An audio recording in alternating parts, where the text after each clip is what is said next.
Welcome back to another technical deep dive here in the debug zone.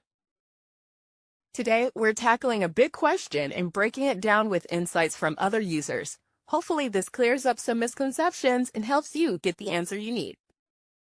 So, buckle up, stay a little curious, and let's jump right in.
And that's a wrap.